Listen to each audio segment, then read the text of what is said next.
All right, how you guys doing today? We about to get into my paper. First things first though, make sure you like the video, hit a little exit full screen, scroll a little bit, like it, and then full screen it back up. You feel me? Slight little aside, we planted we potted plants. So in here I got some basil, and the other one I have painted. It's dry right now, so I'm not gonna grab it. But in there is parsley. So yeah, a little Earth Day event, even though Earth Day happened 3 days ago. Apparently, they did a little trivia Kahoot, and they said, "When's Earth Day?" And I said, "Well, it's the 25th." So hit the 25th.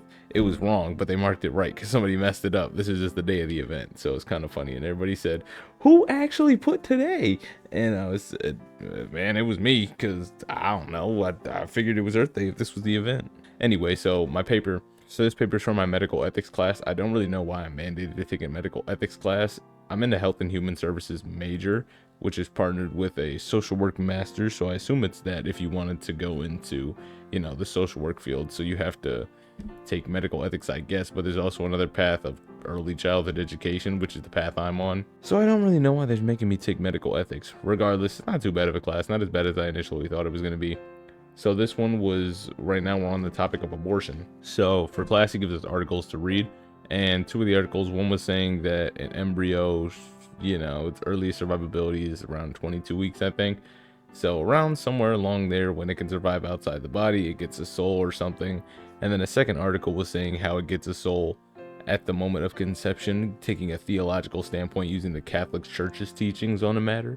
So he gave us the paper assignment. Choose which side you agree with, whether you think that an embryo gets its soul at conception.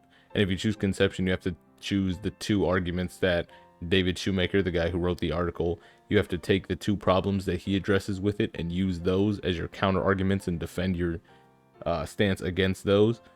Or you choose that it gets it later on, and then you have to choose what if somebody says earlier and what if somebody says later as counter arguments. So me being a Christian, I said right at conception it gets it because this is what the Bible teaches. Now I didn't exactly know that when I picked it, but then we do the research and we find out, yeah, that's pretty true. So quick preface, the two problems that he pointed out were with diachronic unity and synchronic unity. Diachronic unity means once the embryo, or once the sperm and the egg form or fuse and the zygote is formed, the cell up to 5 days after can split, like doing mitosis. And with that mitosis, that's how you get monozygotic twins. Identical twins, for instance, this is how that would happen. Potentially even, triplets, quadruplets. I think that's how that works. Because they all look the same, right? Which means it would have to be that. So yeah, up to 5 days after the sperm and the cell fuse, that can happen. So that's the issue of diachronic unity. And then technically you could take it up to tri and quad and all the other things, but he just stuck with it as diachronic unity. That was one problem I had to address. Then synchronic unity, which is where they do the diachronic unity issue. They split, a mitosis happens, and there's identical twins is going to be there. And then they fuse back together into one, meaning one died, and then the other cell absorbed the other body. So I give it a little introduction. A hot topic in today's political climate is the issue of abortion. The abortion issue is not about benefiting the expecting mother's life, but more so with the life of the fetus. Many claim that the fetus has value from the moment of conception. Many also think that we must wait before we know if it receives a soul or not. I lean more towards the stance that David Shoemaker labels problematic, theologically asserting that souls are given at the moment of conception. Shoemaker does a great job at pointing out all the holes in the argument and making it sound easily dismissible, lest you research the topic further. Shoemaker focuses on most when God gives a human body a soul by leaning on the Catholic Church's view for a lot of these points. If one is to argue a point using God as their witness, then one must quote directly from God, not man-made organizations. No shots at the Catholic Church, I'm just saying that the Catholic Church takes a lot of weird stances on things. I'm pretty sure they're okay with homosexuality right now, which is not biblical. Plus, a lot of these things were coming from the words of man with no scriptural backup, or at least David Shoemaker in his article didn't use any scripture when he was arguing from the stance of the Catholic Church. That's why I put this point in there, that we need to quote directly from God-inspired scripture, not what man says about it without giving any proof. And they might give proof wherever they post their doctrines, but for the issue of David Shoemaker's article, I didn't see any biblical proof in there, so I didn't put anything. That's why I said that. Shoemaker raises two concerns regarding the bestowing of souls at conception, an issue of diachronic unity and one of synchronic unity. The former means a cell splitting anywhere up to 5 days after conception. The latter means the potential forming of two cells after splitting. Diachronic unity assumes that a soul cannot be given until after the 5-day window of potential splitting occurs. This biologically makes sense because if you put one soul in a zygote, but then it splits into two, how would the second zygote get a soul? According to Shoemaker, the first soul that's implanted at conception is split into two, or the first soul is discarded and two new souls are given, or only one soul remains in one because there will be a fission of the two cells, which is synchronic unity, to be discussed later. Shoemaker presents the idea that God would not give a soul until these 5 days are over, because if not, then the soul could split, and another soul would have to be made. One can logically conclude that Shoemaker draws his assumptions about God from Christianity's God because he frequently references the Catholic Church, a sect of Christianity. Christianity's God is omniscient, which means that he is all-knowing. This is consistent throughout the entire Bible, shown in the book of 1 John chapter 3 verse 20, God is greater than our heart and knoweth all things, as well as the book of Isaiah chapter 42 verse 9, new things I do declare before they spring forth, I tell you of them. While I cannot speak directly for God, we can use his inspired word to state that he would know all things that would come to be. Within the scope of knowing would be whether a soul would split within the womb, resulting in two people being born, and David writes in the book of Psalms, chapter 139, verse 13 about God, Thou hast possessed my reins, thou hast covered me in my mother's womb. Here we're getting into the biblical assertions of this argument of why a human gets its soul at conception when the sperm and the egg fuse into the zygote. David made this psalm when he lived circa 1000 BC, and he wrote it in Hebrew. And while this is a pretty direct translation, other translations of the Bible say things like, You made my most inward parts and wove me together. The Hebrew word sakak is translated in the King James Version as Thou hast covered me, and this is very close to the visual representation in the growth of a zygote, or before that, when the female egg envelops the sperm cell and blocks the sperm from coming in by the use of released chemicals, which causes the zona pellucida to close, thus covering the sperm cell. Or when two sets of chromosomes come together in the egg, both receiving a membrane around them, which covers them, both halves of a person. Or when both sets of chromosomes are brought together and instantaneously determine the traits of the future human, receiving their own membrane, covering them as well. How would David know how well this painted the picture of fertilization and the beginning phases of growth without divine inspiration? The imagery that David paints is too accurate to ignore, and in case he did not mean it that way, you can translate the same Hebrew word into weave together.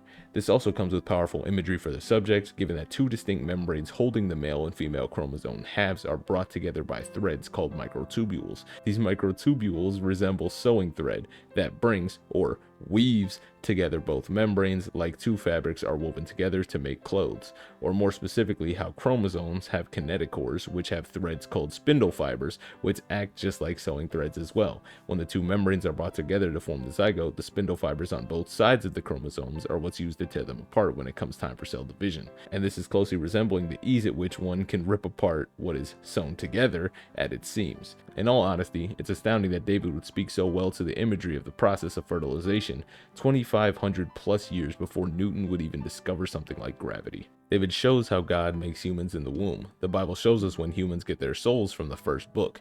In the book of Genesis chapter 2 verse 7 it reads, And the Lord God formed man of the dust of the ground, and breathed into his nostrils the breath of life, and man became a living soul. Illustrating the body of a man is nothing but a body. But the first man was made out of dust until God breathed life into him, and he became a living soul. Adam was not given a soul from God, showing that the body a human receives is just a vessel for the soul that already existed with God. John writes in the book of John, chapter 1, verse 4, In him was life, referring to God. God breathed life into Adam because that life was within God, and this made Adam into a soul that lives. The body that Adam received made him a living soul, meaning before that, he was a dead soul, implying that his being, his soul, existed before his body. And then, thousands of years later, the Apostle Paul writes in the book of 1 Corinthians, chapter 15, verses 44 and 45, It is sown a natural body. It is raised a spiritual body. There is a natural body and there is a spiritual body. And so it is written, the first man, Adam, was made a living soul. Paul illustrates resurrection for the people of Corinth by saying that there is a physical body for earth and a spiritual body for heaven. God gives a body to a soul that he has already made, meaning he already knows which body is to be and which bodies are not to be.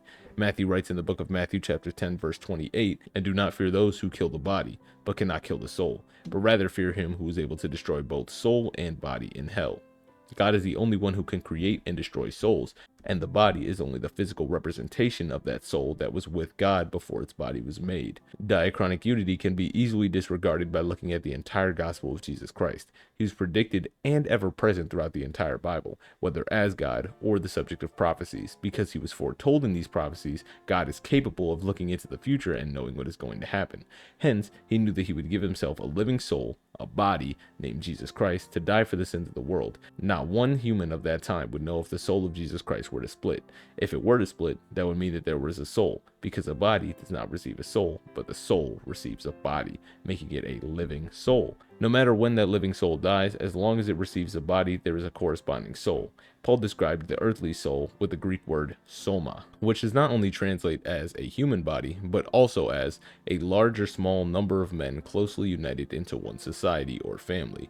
Because this refers to a smaller group of individuals making up a larger entity, we can even attribute this to the formation of a blastocyst, which is a grouping of cells that succeeds a zygote. This definition allows us to define a body as at least a small grouping of cells, or even one cell, because multiple bodies can also make up one body. This issue of diachronic unity is certainly ruled out because the body is the living representation of the soul. A body can be as small as one cell. A body gets prepared for the soul that is with God until the moment of conception, then it is with the body. If the cell happens to split into two cells or two bodies, then each would have its own soul. We know this because one cell is equal to one body. God prepared that body specifically for that soul that was with him beforehand. Next, the issue of synchronic unity is raised. Synchronic unity follows an issue of Synchronic unity follows the issue of diachronic unity and deals with the issue of fission. Fission is when two cells, or bodies that are living souls at this point, fuse back into one cell. While most of the time there is no discernible way to tell that this has happened, in the case of Taylor Mole, we can. She is what's known as a human chimera and expresses two variations of phenotypes from two pairs of genes, one being hers and one being her twin sisters, whom she absorbed in the womb. Doctors suggest that they might be able to know which body was absorbed and which was kept through her offspring's blood work. One thing for the argument is sure: despite two sets of genes being displayed, only one body and one soul currently exist. Because only one body survived from the two, the other is now a spiritual body, as Peter wrote. And some may inquire as to why God would kill a soul that he knew would be fused with another, or why he would allow Taylor to suffer a strange condition. When Jesus was asked why a man was born blind, he responded in the book of John, chapter 9, verse 3, that the works of God may be made manifest in him.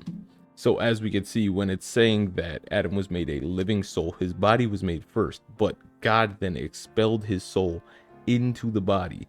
So until his body was formed, his soul was with God. Therefore, as the sperm travels to the egg, the soul is with God until it gets there, at which point God breathes the soul into it. Maybe not breathes the life in the same way he did with Adam, but regardless, that is when the soul is given the body. Notice how I said the soul is given the body. Not the body is gifted a soul, but the soul is given its body. Same way he gave Adam his body. He made his body and then let Adam have it. So he may become a living soul. Before that, he was just with God, in God. And as Peter says, if there's a spiritual body, and as Peter says, if there's an earthly body, there has to be a spiritual body for it after. So, in the issue of synchronic unity, when that one soul dies, it dies first before it's absorbed. It's not absorbed living. Maybe in Taylor's case it is. I didn't get too far. They don't know too much about human chimerism, I believe, to know if the cell was absorbed living or not, and that's why the genes were expressed. But when I tell you, you can look up Taylor Mole. She has split down her chest to midsection, two different skin tones on her stomach, not on her face, weirdly enough, but of her body, her torso. There's two different skin tones. She says one, you can get a stung by a bee, and it's just going to be a normal little bump, and one side you get stung by a bee, and it's a whole issue, an allergic reaction, which is showing the two separate genes that her and her sister possessed. One side, who knows whose genes those are, is resistant to a bee sting. It's just, it's just normal bee sting, and the other one is allergic. So they don't really know if her sister was alive when absorbed, and that's why the genes were, shown present in Taylor's body.